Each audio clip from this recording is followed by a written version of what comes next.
Tuan-tuan dan puan sekalian, seterusnya saya dengan segala hormatnya mempersilakan Naib Presiden Yang Berhormat Tien Chua. Persilakan.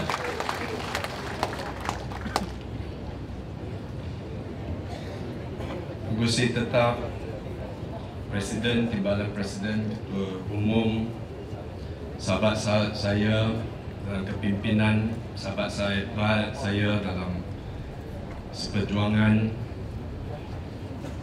salam reformasi, salam hijrah.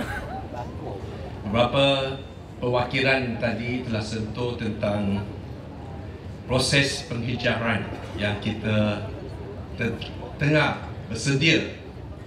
Nampaknya ramai sudah bersedia untuk pindah ke Putrajaya. Dalam semangat ini, saya hanya ingin tegaskan, kita harus letakkan proses ini dalam konteks sejarah dan ditempatkan Malaysia ini, yang semangat perjuangan Malaysia ini juga dalam pentas dunia, pentas antarabangsa. Semangat hijrah ini yang tuntut perubahan ini bukan saja berlaku di sini. Seperti yang telah disebut dalam teks ucapan dasar dari Ramshid, Tripoli, Mesir, ke New York, London, Athens dan seluruh dunia. Kita kini dalam satu sekali lagi menghadapi satu suasana perubahan dunia, di mana kita lihat rakyat bangkit yang 99% tuntut hak keadilan daripada 1%. Inilah asal keyakinan kita. Kita yakin kerana kita membela nasib di 99% rakyat. Kita yakin kerana kita pada pihak yang benar. Saudara-saudari yang saya hormati sekalian, kita sekarang yang takut memang adalah pemimpin. Kepimpinan mana pun sama. Mereka boleh cuba menggunakan tentera, polis atau mengubah pelbagai undang-undang. Yang seperti yang kita hadapi sekarang, Undang-Undang Perhimpunan Aman yang baru. Ini sebahagian daripada mencerminkan ketakutan pemimpin di atas. Mereka lagi takut daripada kita, dan sejarah juga membuktikan tidak ada undang-undang, tidak ada FIU, tidak ada askar atau pelbagai penindasan yang boleh menghalang kebangkitan rakyat. Itulah sebab saya lihat dalam perhimpunan ini kita semua nampaknya yakin.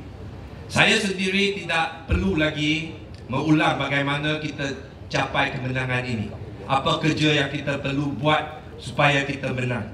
Saya memang anggap sejarah telah takdirkan pergerakan rakyat ini akhirnya akan menang. Saudara-saudari yang saya hormati sekalian, hanya saya ingin ingatkan, penghijrahan kita ke Putrajaya kepada satu dunia yang lebih bebas, adil dan saksama. Ini kita harus ingat bahawa di bawah Barisan Nasional, rakyat yang ditindas, rakyat yang dinafikan keadilan. Dan kita juga harus ingat satu ketiga yang dahulu, pemimpin-pemimpin yang hari ini, baik pun di Damaskus, baik pun di Mesir atau Tripoli atau di negara atau di New York, pemimpin-pemimpin yang kini dikutuk oleh rakyat juga pada satu ketika dulu diagung-agung dan didewa-dewakan oleh rakyat. Dan kenapa? Ini adalah kerana penghijrahan ini tidak sempurna. Kalau kita berhijrah saja ke satu pusat yang berkuasa, tapi kita lupa asal usul. Dan ini jelas dalam kisah hari ini. Kalau Nabi saja yang berhijrah ke Madinah dan puas hati dengan dapat memerintah di Madinah, dan lupa tentang di mana asalnya, lupa Mekah, lupa ada tanah yang kita belum bebaskan, dan itu kita tidak akan berjaya. Dan itulah sebab hari ini kita mengutuk, kita ingin menggulingkan Barisan Nasional. Bukan semua pemimpin dulunya memusuhi rakyat. Bukan semua pemimpin yang jatuh dibunuh hari ini, mereka bukan pernah menjadi hero kepada rakyat. Hanya kalau pemerintah yang lupa perkara yang asas, perkara yang pokok, akhirnya dia akan digulingkan oleh rakyat. Saudara-saudari yang saya hormati sekalian, kita masih ingat 13 tahun yang lalu, 1998, 2 September.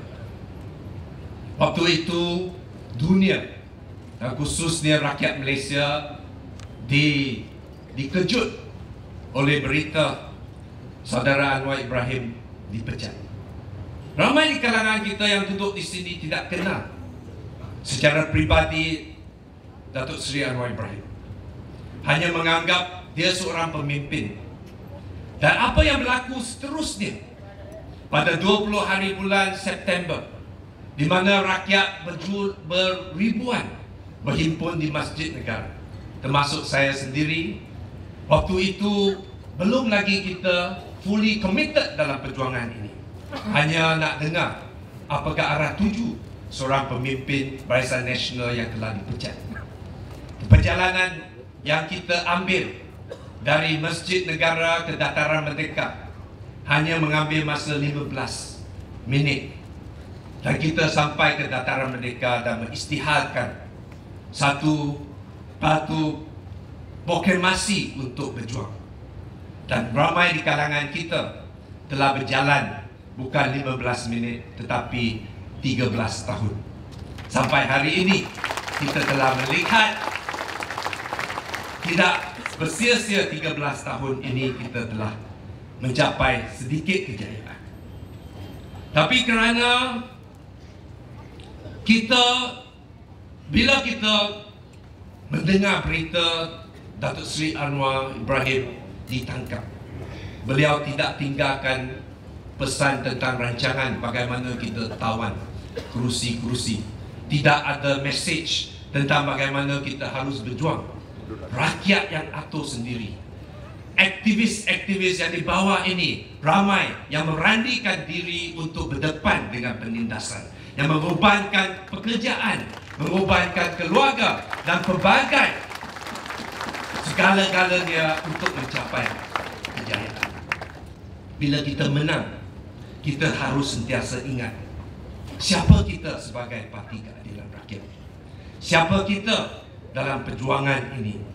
Dan kita jangan lupa rakyat yang naikkan kita, dan akhirnya rakyat yang akan menentukan.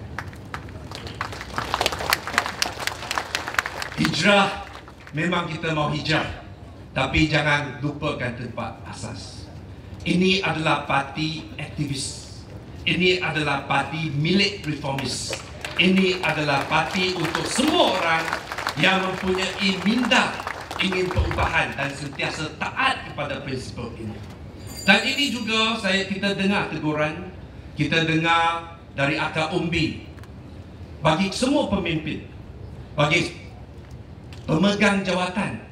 Kita harus ingat solution untuk menyelesaikan isu pentadbiran dan pengurusan bukan datang dari konsultan-konsultan, bukan pakar-pakar.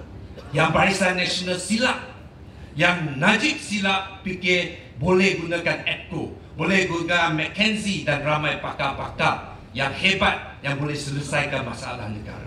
Tidak. Kita nak selesaikan masalah transport, tanya pemandu taksi. Kalau kita nak menyelesaikan isu peternakan lembu, tanyalah peternak lembu. Kalau kita nak selesaikan benas, tanyalah petani-petani. Kita harus sentiasa pastikan parti ini harus sentiasa ada proses mendengar dari akar umbi. Dan ini kita harap kejayaan Pakatan Rakyat adalah kerana kita datang dari rakyat. Dan jangan kita, bila kita telah masuk Putrajaya atau kita sudah lama pegang kuasa, kita lupa kita berasal dari rakyat dan kita didukung oleh rakyat dan hanya boleh dinaik oleh rakyat.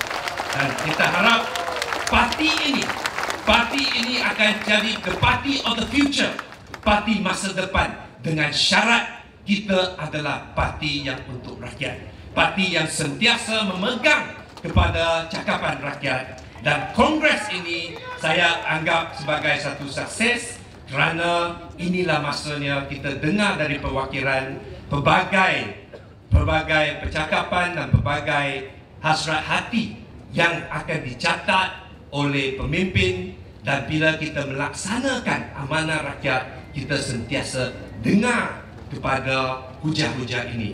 Dengan itu saya sekali lagi ucapkan ribuan terima kasih, tahniah kepada Johor atas satu perhimpunan yang begitu berjaya, tahniah kepada kepimpinan dan tahniah kepada para perwakilan dan pemerhati yang telah berkorban dan berhimpun di sini. Sekian, terima kasih. Wassalamualaikum warahmatullahi wabarakatuh. Nandri Banakam, sisi tanya. Terima kasih kita ucapkan kepada Yang Berhormat Tian Chua di atas ucapan sebentar tadi.